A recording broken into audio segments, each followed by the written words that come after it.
ప్రస్తుతం మనతో పాటు కపిలవాయి దిలీప్ గారు ఉన్నారు. వారు చేపట్టబోయేటువంటి రథయాత్ర గురించి వారిని అడిగి తెలుసుకునే ప్రయత్నం చేద్దాం. సార్ నమస్తే, చెప్పండి సార్, ఎలా సాగుతాం? రథయాత్ర అన్నది ఇప్పుడు లాంఛనంగా మేము ప్రారంభిస్తున్నాం. ఆల్రెడీ ప్రారంభించాం. ఇప్పుడు దానికోసమే ఈటల వీళ్ళంతా ఫ్లాగ్ ఆఫ్ చేస్తున్నారు.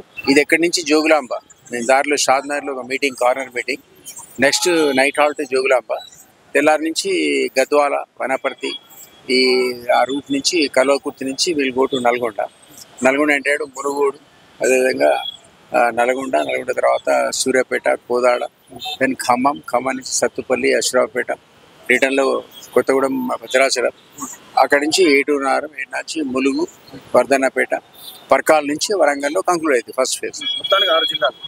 ఇంకెక్కువనే ఉంటాయి కదా. పాత జిల్లాలు అయితే 5. పాత జిల్లాలు ఇప్పుడు నీకు హైదరాబాద్ వచ్చినట్టే, రంగారెడ్డి 2, మూడోది నీకు పాతది చెప్తున్నా మహబూబ్నగర్, 4వది నల్గొండ, 5వది ఖమ్మం, 6వది వరంగల్. కరెక్ట్, 6 అన్నారు, 6 కరెక్ట్. పాత 6 జిల్లాలు. మిగిలిన 4 నేను సెకండ్ ఫేజ్లో పోతా. ఇది 2 నవంబర్కి కంక్లూడ్ చేస్తున్నా. ఐడియా ఏంటంటే ఓన్లీ సామాజిక చైతన్యం, అంటే ఎస్సీ ఎస్టీ బీసీలకు అధికార పగ్గాన్ని చేపట్టాలి, వాళ్ళలో ఐక్యత రావాలి, వాళ్ళ అన్ని పార్టీలు విడదీసి ఓటు కోసం వాడుకుంటున్నాయని ప్రచారం చేసుకుంటూ పోతున్నాం. నేను అందులో కాంటెస్ట్ చేయడానికి నాకు ఇక ఇంట్రెస్ట్ లేదు. వీళ్ళకి చైతన్యపరచడమే ఒక కార్యక్రమం, మోటివేట్ చేద్దామని వాళ్ళని ఆహ్వానిస్తున్నా. యువతను రాజకీయాలకు మీరు రావాలా, ఈ పోటీ చేయాలా, మీరు సర్పంచ్ చేయాలా, ఎంపీటీసీ కావాలా, జెడ్పీటీసీ కావాలా, ఎమ్మెల్సీ కూడా కావాలి మీరు అనేది మా అభ్యర్థన. తద్వారా ఏమవుతుందంటే ఆ చైతన్యం ఉన్నటువంటి పిల్లల వెనుక రాజకీయ పగ్గాలు చేపడితే తెలంగాణ సమగ్ర అభివృద్ధి నోచుకుంటుంది. అదర్వైజ్ కొన్ని కుటుంబాలు దీని మీద కబ్జా పెట్టి లక్షల కోట్లు లూటీ ఆల్రెడీ చేసాయి. రేపు రాజకీయాల్లో మనం ఇట్లనే పడుకుంటే వాళ్ళు ఇంకా లూటీ చేస్తాయి. సర్వనాశనం అయ్యే ముందు తెలంగాణ కాపాడుకోవాల్సిన అవసరం యువత మీద ఉన్నది, ఈ వర్గాల మీద ఉంది, ఎస్సీ ఎస్టీ బీసీలు. ఆ చైతన్యం కోసమే ఈ రథయాత్ర. ఓసీ సామాజిక వర్గానికి చెందినటువంటి మీరు అంటే మరి ఎలా చూస్తుంది ఓసీ సమాజం మొత్తం? మరి ఓసీలకు ఇప్పుడు ఎవరు చాలా మంది చెప్పారు కదా మిత్రులు వచ్చి, ఇప్పుడు నేను బ్రాహ్మణ్ వాళ్ళు ఎదురు కూడా లేదు. నేను మరి ఇప్పుడు ఉద్యమంలో ఇప్పుడు లేదు కదా. 1969 యాజిటేషన్ లో తెలంగాణ ఉద్యమంలో పాల్గొన్నప్పుడు కూడా అరెస్ట్ అయినా, జైలుకి పోయినా. అప్పటి నుంచి స్టార్ట్ అయితే నా క్యారియర్ పిడిఎస్ ప్రెసిడెంట్. అప్పటి నుంచి లెఫ్ట్ ఓరియంటెడ్ ఐడియాలతో ఉన్నాం. నేను అందుకే ఎగ్జాంపుల్ చెప్పిన. సపోజ్ హరగోపాల్ ఉన్నాడు, ఆయన బ్రాహ్మణ్, సామాజిక న్యాయం ఉన్నాడు, ఒప్పుకుంటా ఒప్పుకో. అదేవిధంగా వరవరరావు ఉన్నాడు, వరవరరావు గారు జీవితకాలం అంతా త్యాగం చేశాడు సమాజ నిర్మాణం కోసం. నీకు కావాలా వద్దా? అట్లే కదా రామకృష్ణుడు తుపాకులు పట్టుకున్నాడు కదా, మరి ఆయన నీకు వద్దా కావాలా? ఆయన సిద్ధాంతం నీకు నచ్చకపోవచ్చు కానీ సమాజ ఫిలాసఫీ అయితే నచ్చింది కదా. సో కమ్యూనిటీ అనేది ఇంపార్టెంట్ కాదు, మాకున్న కమిట్మెంట్ ఈ వర్గాల పట్ల అది ఉన్నది చిత్తశుద్ధితో. మనం అందుకనే చెప్పిన చిన్నప్పటి నుంచి నేను అందులో కొత్తగా ఈ రోజు మొదలుపెట్టి లేదని ఎమ్మెల్యే అవుతా, ఎమ్మెల్సీ అవుతా, ఎంపీ అవుతా అనే ఉద్దేశంతో బయలుదేరి ఈ ఓట్లను తీసుకోవాలనుకుంటే అది వేరు. నీకు కాంటెస్ట్ చేయరా బాగుంటుంటే నీకోసం వస్తున్నట్టు నువ్వు రాకపోతే ఎట్లా? నేనది నువ్వు కదులు, తెలంగాణ యువత మెలుకు, ఈ రాజ్యాన్ని నువ్వు వేలుకు అని చెప్తున్నా. నేను నువ్వు అనుకున్న వాటి రోజు ఈ దోపిడీ కొనసాగుతున్నది చెప్పాలి. ఎవరో చెప్తే కానీ అర్థం కాదు కదా. అందులో ప్రయత్నంలో ఇది ఒక భాగం. అందుకే ఎగ్జాంపుల్ చెప్పి ఓసీ వర్గాలు వాళ్ళు మాతో వస్తే సంతోషం, అధికారం మాకే కావాలంటారు వాళ్ళు అన్నారు, అందరు అన్నారు కదా.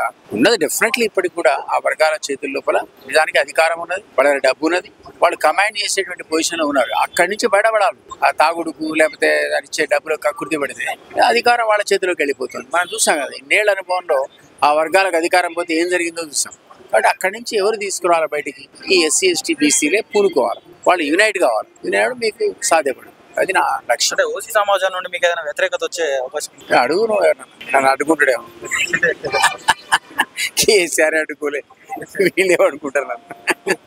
కేసీఆర్ అయితే ఒక 10 ఏళ్ళ నుంచి తిట్టకుండా తిడుతున్నాడు. నీ తిట్టినోడు ఎవరు లేడు అసలు ముందు నుంచి కూడా. ఆయనే పాప సీఎం ఉండే నన్ను ఏమనకపోతే పుస్తకాలు రాసిన అపరిచింది. ఆయనే నన్ను పాప నా గురించి మాట్లాడే ధైర్యం చేయలేదు. వేరే వాళ్ళు చేస్తారని అనుకోను. అయినా నాకు వాళ్ళకు కూడా విజ్ఞప్తి, వాళ్ళు రియలైజ్ కావాలి. అన్నగా నువ్వు రెడ్డిగా రావుగా, నువ్వు రాజకీయాల్లో రావద్దని అనట్లేదు, నువ్వు పోటీ చేయొద్దని అనట్లేదు, కానీ సమాజాన్ని ఒక చైతన్యంతో పరిపాలించమని రిక్వెస్ట్ చేస్తున్నాను. నీ చేతిలోనే పగ్గాలు పెట్టుకుంటా, నేనే సంపాదించుకుంటా, నా కుటుంబం బాగుపడితే చాలనే కాన్సెప్ట్ నుంచి వాళ్ళు బయటపడాలి. అట్లా ఉంటే ఇక నిజంగా సామాజిక చైతన్యం ఉన్న వాళ్ళైతే వాళ్ళు అప్రిషియేట్ చేస్తారు కదా, దాన్ని స్వాగతిస్తారు. వాళ్ళనే నువ్వు అధికారంలో రావద్దని మనం అన్నాం కదా. ఇప్పుడు తెలంగాణ సమాజానికి ఏం సూచన ఇవ్వబోతా ఉన్నారు? నేనైతే మీ వర్గాలను మీరు ఖచ్చితంగా మెయిన్ స్ట్రీమ్ లో తీసుకోవాల్సిన అవసరం ఉంది. ఆలస్యమైంది. 70 ఏళ్ళు దాటిపోయినాక కూడా ఇంకా అదే పద్ధతిలో ఈ వర్గాలన్నది బీదరికంలో ఉండడం కానీ లేదా రాజ్య అధికారానికి దూరంగా ఉండడం కానీ ఇది కరెక్ట్ కాదు. సో దీన్ని ఎవరు కూడా ఏ యాంగిల్లో చూసినా సహించడానికి వీల్లేదని నా విజ్ఞప్తి. మీడియా మిత్రులందరికీ నమస్కారం, ఇక్కడ వచ్చిన పెద్దలందరికీ నమస్కారము. అమరవీరులకు జోహార్. ఈ రథయాత్ర 3 లక్ష్యాల గురించి ప్రారంభించడం జరుగుతుంది. నెంబర్ 1 ఏంటంటే బీసీ ఎస్సీ ఎస్టీలకు రాజ్యాధికారం రావాలి. ఎందుకంటే చాలా ఏళ్ల నుంచి ఈ రాజ్యాధికారం కొన్ని కులాల చేతుల్లోనే ఉంది. అట్లా కాకుండా అందరికీ సమానంగా ఉంటే అందరూ అభివృద్ధి అవుతారు. నెంబర్ 2 పాయింట్, రాజకీయంగా అవినీతిని అంతమొందించటం. అంటే ఇప్పుడు ఎక్కడికి పోయినా, ఏ డిపార్ట్మెంట్ పోయినా కూడా డబ్బులు లేనిదే ఏ పని కావట్లేదు. మనం తెలంగాణ తెచ్చుకుంది అందుకోసం కాదు. కాబట్టి ఈ రాజకీయాన్ని ఈ అవినీతిని అంతమొందించడానికి కూడా కృషి చేయాలని అనుకుంటున్నాం. నెంబర్ 3 పాయింట్ ఏంటంటే యువత మేలుకో, తెలంగాణ ఏలుకో. యువత రాజకీయాల్లోకి రావాలా. యువతలో ఎందుకంటే యువతలో ధైర్యం ఉంటుంది, యువతలో ఉత్సాహం ఉంటుంది, వాళ్ళలో ఒక విజన్ ఉంటుంది వాళ్ళకు, యువతకు. కాబట్టి యువత రాజకీయాల్లోకి వచ్చి తెలంగాణను నెంబర్ 1 రాష్ట్రంగా తీర్చిదిద్దాలని మా కోరిక. దిలీప్ గారి రథయాత్ర విజయవంతం కావాలని ఆశిద్దాం. కపిలవాయి దిలీప్ కుమార్ గారు ఈరోజు ఇక్కడి దాకా వచ్చిన దాకా కూడా వారి కులం ఏంటో మాకు తెలియదు. కానీ సామాజిక తెలంగాణ కోరుకునే ప్రతి ఒక్కరూ వారిని అభినందించాల్సిన అవసరం ఉంది.